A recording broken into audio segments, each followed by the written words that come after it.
अब्दुल्ला इब्न ज़ुबैर और इमाम Hussain governor house से निकलते हैं और अपने घर की जानिब रुख करते हैं। अब्दुल्ला इब्न ज़ुबैर ने रास्ते में कहा, इमाम मुझे खदशा है, मुझे ये डर है कि अब मरवान जिस कदर आपने वो तेवर हैदरी में उसका जवाब दिया है ना, अब वो मरवान हमें गिरफ्तारी का फरमान जारी कर देगा, हमें वो गिरफ्तार करने की कोशिश करेगा।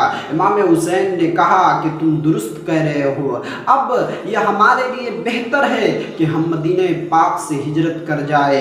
अब्दुल्ला इब्न ज़ुबैर के बारे में रवायतों में आया है कि वो रातों रात मदीने से कूच कर जाते हैं। इमाम हुसैन घर पर आते हैं, ख़ानदान के लोगों को आपने इकट्ठा किया, सबसे मशवरा किया, सबके सामने इस वाक़े को पेश किया। सबने एक बैक बबागे दुहल ये ऐलान किया कि इमाम आप जो कहेंगे वही दुरुस्त है, आपका हुक्म सराखों पर है। इमाम आप जो कह रहे हैं ये बिल्कुल दुरुस्त है कि यजीद इस लायक नहीं है कि उसके हाथ पर बैत हम करें। यजीद तो शराब को जायज़ करार दे रहा है, यजीद तो नमाज पढ़ने का पाबंद भी नहीं है, यजीद तो रमज़ान के रोज़े और हज करने के इस तरीके को वो गैर मामूली तरीका समझ रहा है। यजीद ने ज़िनाकारी को आम कर दिया है। अलगरज दीन मोहम्मदी को वो तर्क कर रहा है, वो नया दीन इकला रहा है, बनी उमैया को बदनाम कर रहा है। इसलिए बेहतर ये है कि हम उसके हाथ पर बैत न करके बल्कि मदीने पाक छोड़ने को हम तरजीह देंगे। इमाम हुसैन हज़रत अब्बास से कहते हैं, अब्बास सामान सफ़र की तैयारी करो। और हज़रत ज़ैनब से आपने कहा कि बीवियों को कहो कि वो अपने घर को बंद करके और चाबी लाकर हजरत सुगरा के पास रख दे।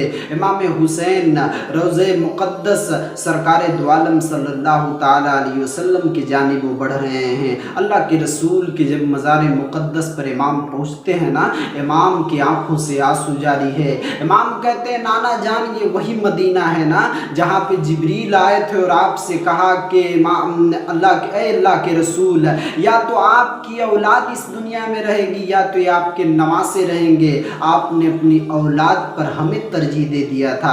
नाना जान ये वही मदीना है ना जब आप मस्जिद नबवी में नमाज पढ़ा रहे थे और आप सजदे की कंडीशन में थे, उस वक्त मैं आकर आपकी पीठ पर बैठ गया तो आपने अपने सजदे को तूल कर दिया, यहाँ तक कि सुबहान रब्बियल आला को 72 मरतबा आप अपने सजदे में पढ़ते हैं। नाना जान ये वही मदीना है ना जहाँ पर आप मिंबर पर खुतबा दे रहे हैं, लेकिन जब आप अपने सामने देखते हैं कि मेरे नवासे आ रहे हैं, आप मिंबर से उतरकर हमें गले लगा देते हैं। नाना जान ये वही मदीना है जहाँ मदीना की गलियों में आप हमें कांधे पर बैठाकर और घुमाया करते थे, मदीना की सैर कराया करते थे।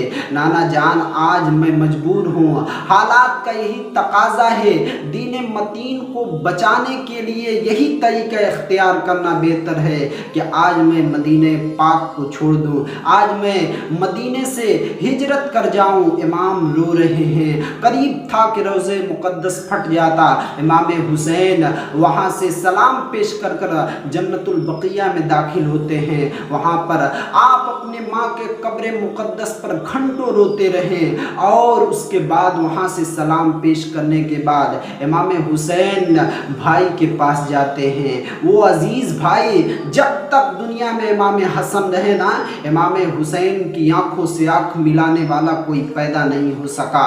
इमाम हसन के रोज़े पर जाकर इमाम हुसैन रोते हुए सलाम पेश करते हैं, फिर वहाँ से आप घर वापस आते हैं। इधर बीबियाँ अपने घरों को बंद करके और चाबी जनाबे सुगरा के पास रखकर वो चली जाती थी। सुगरा बीबियों से पूछती मामलात क्या है, आखिर हुआ क्या है, क्यों आप अपने घरों को बंद कर रही हैं और चाबियाँ मेरे गोद में रखकर आप चली जा रही हैं। कोई जवाब नहीं दे रहा है, आखिर मामलात क्या है, कोई एक्सप्लेन तो करे।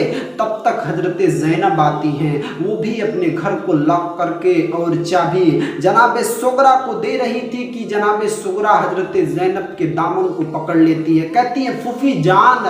सब बीबियाँ आई, औरतें आई और चाबियाँ रखकर चली गई, किसी ने कुछ नहीं बताया। अल्लाह का वास्ता मैं आपको देती हूँ, आप तो कुछ बताएं, आप कहाँ जा रही हैं? अगर कहीं आप जा रही हैं तो मुझे लेकर चले। माना कि मैं बीमार हूँ, मैं इस वक्त मर्ज में मुब्तला हूँ, लेकिन किसी तरह से फूफी जान मैं कोई शिकवा और गिला नहीं करूँगी।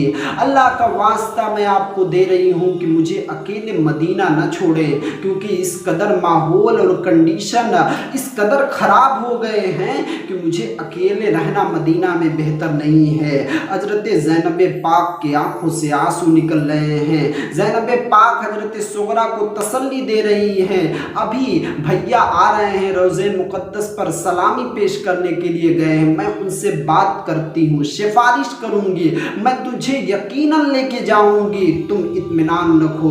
तब तक इमाम हुसैन घर में दाखिल होते हैं। ज़ैनब पाक बढ़कर इमाम हुसैन के सामने आती हैं, कहती है भैया सुगरा को क्यों नहीं लेकर जा रहे हैं, आखिर क्या बात है। माना कि सुगरा बीमार है, लेकिन उसकी जिम्मेदारी मेरे सुपुर्द है। अगर कोई दिक्कत और परेशानी आती है तो सफ़र में मैं आपको परेशान नहीं होने दूंगी। सुगरा की जो भी जिम्मेदारी है मैं उठा लूँगी।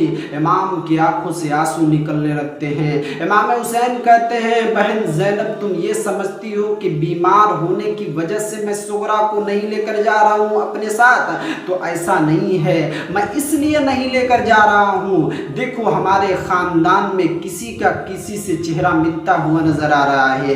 कहीं उम्मे कुलसूम का किसी से चेहरा मिल रहा है, तो कहीं हज़रत रबाब का चेहरा किसी के साथ मिल रहा है, तो कहीं रुकैया का हम शबी यहाँ पर मौजूद है, कहीं तुम्हारी शक्ल का यहाँ पर कोई मौजूद है।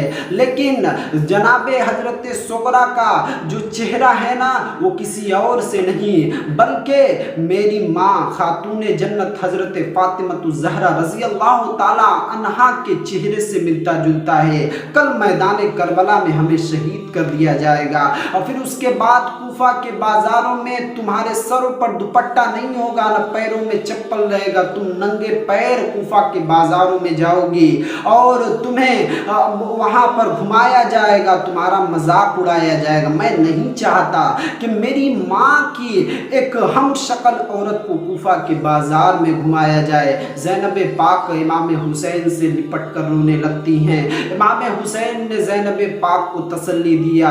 अभी ये गुफ्तो शुनीद का सिलसिला जारी था कि हज़रत रबाब आती हैं, कहती हैं भैया जान अली असगर सुगरा के गोद से हट नहीं रहे हैं, बिल्कुल चिपक गए हैं। मैंने बहुत कोशिश किया अली असगर को अपने गोद में ले लूं, लेकिन वो आ नहीं रहे हैं। इमाम हुसैन हजरत सुगरा के पास पहुंचते हैं, बेटी को बहुत समझाया और फिर उसके बाद आपने अली असगर के कानों में कुछ कहा है।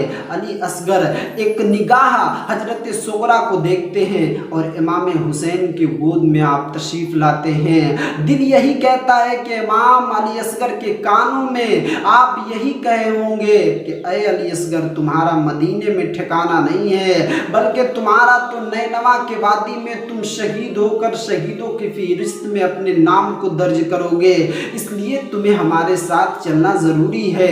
अगर तुम नहीं जाओगे तो ये 72 की जो लिस्ट है ना वो पूरी नहीं हो पाएगी।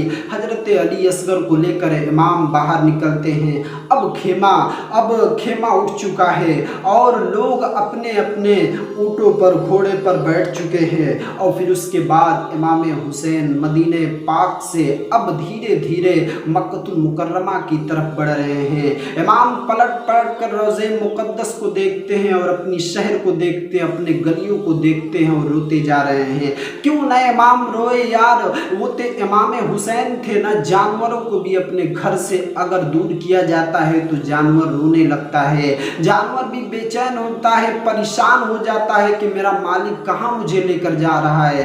फिर तो वो इमाम हुसैन हैं, इतने लाड और प्यार से पाले गए इमाम हुसैन अपने भाई शफीक भाई इमाम हसन को छोड़कर जा रहे हैं और खातून जन्नत की उस ममता को आप छोड़कर रुखसत हो रहे हैं और नबी की मोहब्बत से आप रहलत कर रहे हैं। इमाम हुसैन जब तक मदीना दिखता रहा आप मुड़कर देखते रहे और फिर उसके बाद एक वक्त एक लम्हा ऐसा आया, एक पहाड़ी ऐसी आई कि जिसने मदीना को ओझल कर दिया और इमाम इमाम हुसैन अब मक्कतुल मुकर्रमा की तरफ बढ़ रहे हैं। इमाम हुसैन मक्कतुल मुकर्रमा में जब दाखिल होते हैं, लोगों को पता चला कि नबी के नवासे आए हैं, लोग आगे बढ़ रहे हैं मिलने के लिए।